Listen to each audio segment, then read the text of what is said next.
তাহলে কি মধ্যপ্রাচ্য থেকে এবার দক্ষিণ এশিয়ার পালে যুদ্ধের হাওয়া লাগতে যাচ্ছে? ভারত বড় ধরনের আঞ্চলিক যুদ্ধের প্রস্তুতি নিচ্ছে কেন? দীর্ঘদিনের পারমাণবিক অস্ত্রনীতি পাল্টে ইতিহাসের সর্বোচ্চ 12টি পারমাণবিক বোমা মোতায়েন করছে ভারত। অর্থাৎ এগুলো চাইলেই যে কোনো সময় ছোড়া যাবে নির্দিষ্ট লক্ষ্যের দিকে, এমনটাই তথ্য দিয়েছে ওয়ার্ল্ড আর্মস ট্র্যাকিং সংস্থা Stockholm international piece research institute SIPRI. সংস্থাটি বলছে, কৌশলগত দিক পরিবর্তনের অংশ হিসেবে এই সিদ্ধান্ত নিয়েছে ভারত। তবে কি পাকিস্তানের সাথে পেহেলগাম আক্রমণের প্রেক্ষিতে এমন কৌশল পরিবর্তন করছে ভারত? কারণ তখন পাকিস্তান ভারতকে পারমাণবিক বোমা দিয়ে উড়িয়ে দেওয়ার হুমকি দিয়েছিল। চলুন মধ্যপ্রাচ্যে যুক্তরাষ্ট্র ইরান উত্তেজনা, পাকিস্তানের মধ্যস্থতায় আলোচনা অগ্রগতির ঠিক এই সময়ে ভারত কেন ঘাঁটি থেকে বের হয়ে পারমাণবিক ওয়ারহেড মোতায়েন বাড়াচ্ছে জল এবং স্থলপথে, তা জানবার চেষ্টা করি।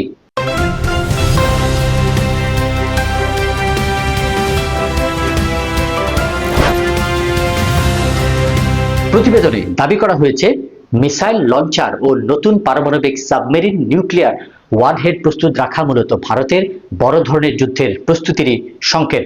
ধারণা করা হচ্ছে, জিও পলিটিক্যাল দিক পরিবর্তন ও বিকাশের সাথে তাল মেলাতে ভারত সমুদ্রে পারমাণবিক সক্ষমতা বাড়াচ্ছে। সেই সাথে প্রতিবেশী পারমাণবিক দেশ চীন এবং পাকিস্তানের সাথে যে কোনো পরিস্থিতি মোকাবেলায় ভারত প্রস্তুতি নিয়ে রাখছে।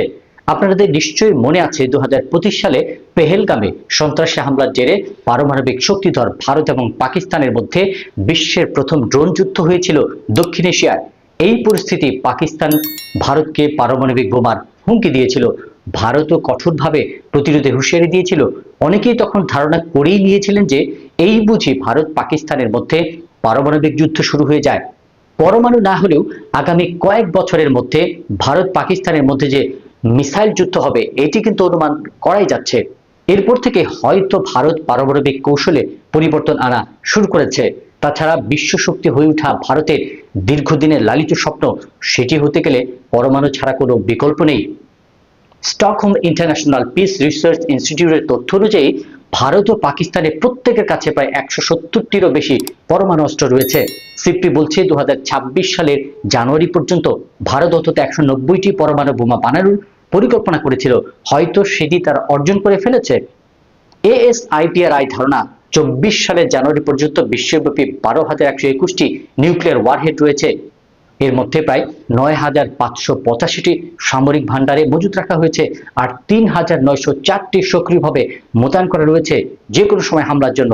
যুক্তরাষ্ট্রের আলবানি বিশ্ববিদ্যালয়ের নিরাপত্তা বিষয়ক বিশেষজ্ঞ ক্রিস্টোফার ক্ল্যারির মতে, ভারত ও পাকিস্তান দুই দেশের মোতায়েন করা পারমাণবিক অস্ত্রের বেশিরভাগই ল্যান্ড বেসড মিসাইল বা ভূমি থেকে হামলা চালাতে সক্ষম। যদিও ভারত ও পাকিস্তান দুই দেশেরই স্থল, আকাশ ও সমুদ্র পথে ওয়ারহেড বহনে সক্ষম নিউক্লিয়ার ট্রায়াড তৈরি করছে। মিস্টার ক্লেরি মনে করেন, পাকিস্তানের চেয়ে ভারতের পরমাণু অস্ত্র বহনে সক্ষম বিমান বড় বেশি। মিস্টার ক্ল্যারির বিশ্লেষণ হচ্ছে, পরমাণু শক্তিচালিত সাবমেরিন নির্মাণে ভারত যে সময় এবং অর্থ ব্যয় করেছে, পাকিস্তান তার ধারের কাছেও নেই। নৌপারমাণবিক সক্ষমতার দিক দিয়ে ভারতকে স্পষ্টতই গুণগত দিক দিয়ে তিনি এগিয়ে রেখেছেন। নিউক্লিয়ার বোমার ক্ষেত্রে ভারতের পলিসি হচ্ছে নো ইউজ ফার্স্ট, বা আগে ব্যবহার না করা। আগে কখনোই পারমাণবিক হামলা শুরু করবে না ভারত। পারমাণবিক অস্ত্র কেবল ভারতের ভূখণ্ডে বা বিশ্বের কোনো স্থানে অবস্থানরত ভারতীয় বাহিনীর উপর পারমাণবিক হামলার প্রতিশোধ হিসেবে ভারত পারমাণবিক ব্যবহার করবে। কিন্তু ইরান যুক্তরাষ্ট্রের যুদ্ধের মধ্যে মধ্যস্থতা করতে গিয়ে বিশ্ব কূটনীতিতে পাকিস্তান আলাদা জায়গা করে নিয়েছে। এটি অস্বস্তিতে ফেলেছে ভারতকে। এমন পরিস্থিতিতে ভারত মহাসাগর এবং দক্ষিণ এশিয়ায় হয়তো নিজের পারমাণবিক সক্ষমতা প্রদর্শন করতে চাইছে ভারত। বোঝাতে চাইছে এই অঞ্চলে কিছু করতে চাইলে ভারত একটি ফ্যাক্টর। জাতীয় ও আন্তর্জাতিক রাজনীতি, ভূরাজনীতি, অর্থনীতি ও কূটনীতির খবরের বিশ্লেষণ নিয়ে এপি নিউজ আছে আপনার সাথে। আপনি থাকুন এপি নিউজের সাথে।